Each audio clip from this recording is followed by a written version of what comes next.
Hello दोस्तों, आपका हमारे इस चैनल पर स्वागत है। कहानी को शुरू करने से पहले हमारे चैनल को सब्सक्राइब करें और हाँ, बेल आइकन दबाना ना भूलें, क्योंकि हम लाते रहेंगे ऐसी ही और मजेदार हिंदी कहानियाँ। चलिए कहानी को शुरू करते हैं।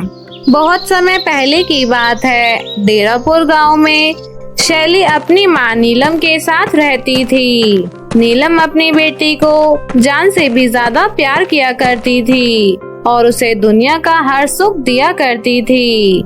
शैली के पिता शहर में एक फैक्ट्री में काम किया करते थे और कभी कभी त्योहारों के अवसर पर अपने परिवार से मिलने आया करते थे। गर्मियों का मौसम था और सूरज सर पर था। गर्मी से सभी गांव वालों का बुरा हाल था। एक दिन शैली अपनी माँ से कहती है, माँ, अगले महीने मेरी सहेली पुष्पा का जन्मदिन है। वह अपना जन्मदिन बड़े ही धूमधाम से मना रही है। बर्थडे पार्टी में मेरी और भी सहेलियाँ आएंगी। मेरे पास पहनने के लिए एक भी जोड़ी नए कपड़े नहीं है। क्या आप मुझे एक जोड़ी कपड़े दिला सकती हो?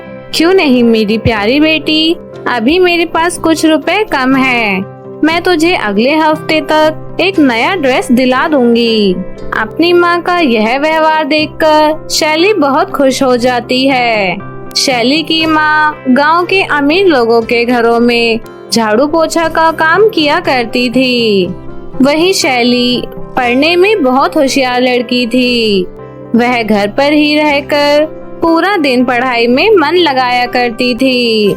एक दिन शैली की माँ नीलम सेठ जी के कमरे में पोछा लगा रही होती है। नीलम सेठ के पास जाती है और कहती है, मालिक, आप तो जानते ही हैं, मैं इतने वर्षों से आपके यहाँ झाड़ू पोछा का काम करने आती हूँ और अभी मेरी सैलरी आने में कुछ दिन बाकी है। तो अगर आप जरा मुझ पर मेहरबानी करके मुझे कुछ दिनों के लिए एडवांस दे देते तो मैं अपने बच्चे के लिए कुछ नए कपड़े और घर का राशन खरीद लेती। यह क्या कह रही है तू? मेरे पास फालतू के रुपए थोड़ी ना है जो मैं तुझे दान के रूप में दे दूं। मुझे अपने लाडले बेटे के लिए उसके बर्थडे पर एक लग्जरी गाड़ी खरीदनी है। मेरी बात मान और तू अपने बच्चे को बता दे कि तू एक गरीब झाड़ू पोछा करने वाली औरत है और तू उनके लिए नए कपड़े नहीं ला सकती। मालिक, मुझ पर रहम कीजिए। मैंने अपनी इकलौती बेटी शैली से वादा कर दिया है कि मैं अगले हफ्ते एक नया ड्रेस उसे दिलाऊंगी। कृपया मुझे कुछ एडवांस रुपए दे दीजिए। मैं आपके यहाँ पर ओवर टाइम काम करके वह रकम चुका दूंगी। मुझे यह सब नहीं सुनना। तेरा महीना पूरा होने को है। तुझे तेरी सैलरी मिल जाएगी। तुझे यहाँ काम करना है तो ठीक है, नहीं तो गांव की और भी औरतें यहाँ इतने पैसों में काम कर लेंगी।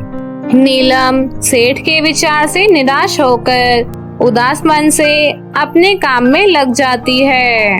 घर के सभी काम खत्म करके जब नीलम घर की ओर जा रही होती है कि तभी उसे रास्ते में बहुत सुंदर सा लहंगा दिखाई देता है।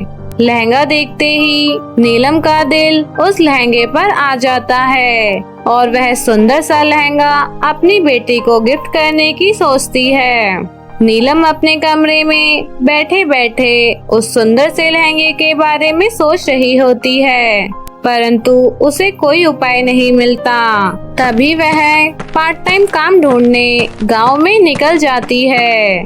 गांव का एक भी आदमी उसे काम पर रखने के लिए तैयार नहीं होता और आखिर में एक दुकानदार उसे अपने यहाँ जंगल से लकड़ियाँ काटने के काम पर रख लेता है। सुनो बहन, वैसे तो तुम एक नाजुक औरत हो, परंतु मेरे यहाँ लकड़ियों का काम किया जाता है और तुम्हें एक काम की जरूरत है, इसलिए मैं तुम्हें पूरा दिन लकड़ियाँ काटने का काम दे सकता हूँ।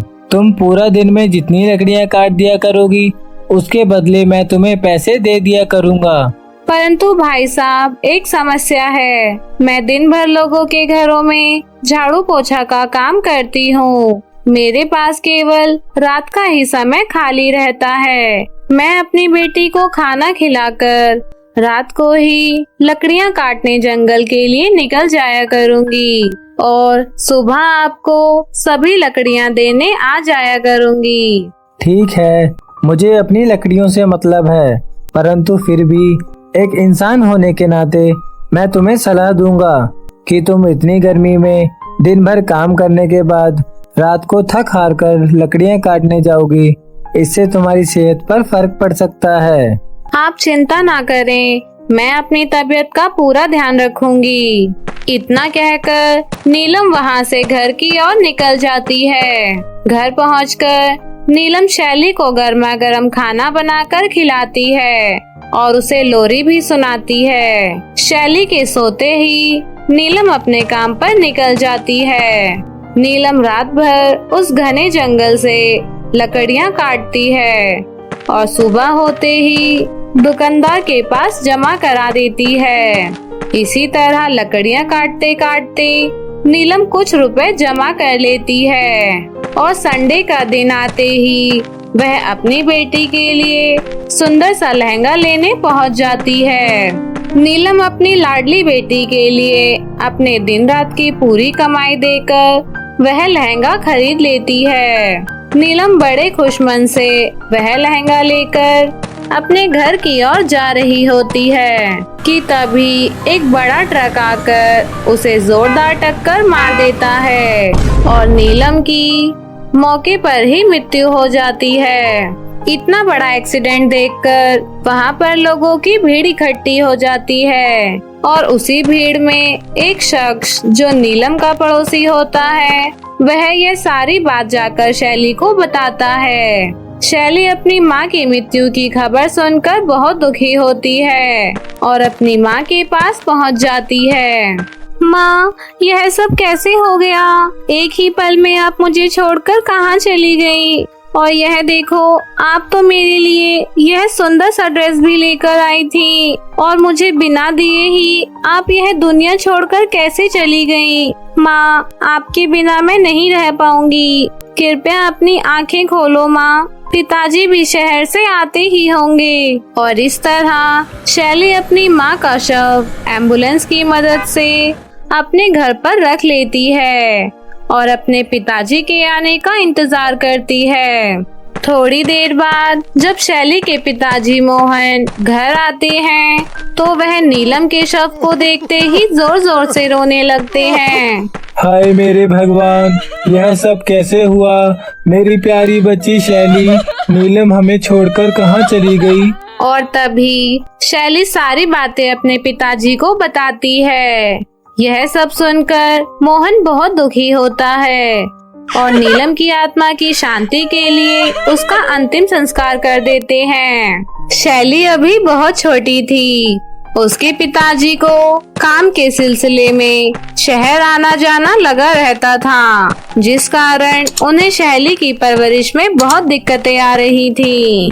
कुछ दिनों बाद पड़ोसियों के समझाने पर शैली के पिताजी एक सुमन नाम की महिला से शादी कर लेते हैं। सुमन शुरू में तो शैली की बहुत ही अच्छे से देखभाल करती है और उसका होमवर्क करवाने में भी उसकी मदद करती है। ऐसे ही दिन निकल रहे थे और सभी लोग एक साथ हंसी खुशी से रहने लगते हैं।